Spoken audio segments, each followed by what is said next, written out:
waa caadi dadka caafimaadka qaba xataa inay welwel ama stress dareemaan.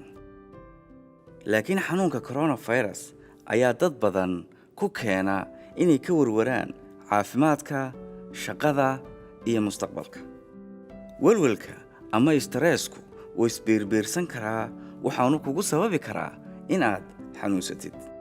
waxaa ka mid ah calaamadaha welwelka ama stresska: inaad hesho hurdo aad u badan ama aanad hurdo helin, inaad cunto aad u badan ama aanad cunto cunin, madax xanuun, calool xanuun ama finan maqaarka kaa soo baxa, inaad dareento cabsi iyo xanaaq.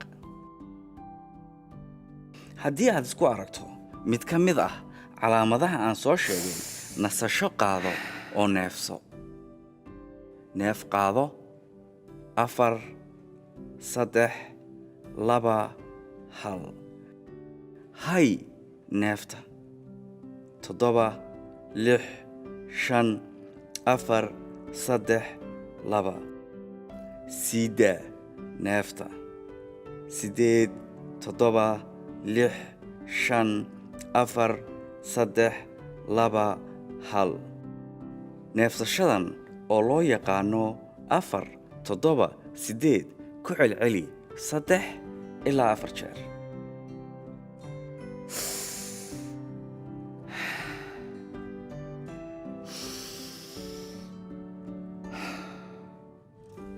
macluumaad badan oo ku saabsan caafimaadka maskaxda haddii aad u baahan tahay, booqo nami.org/coronavirus.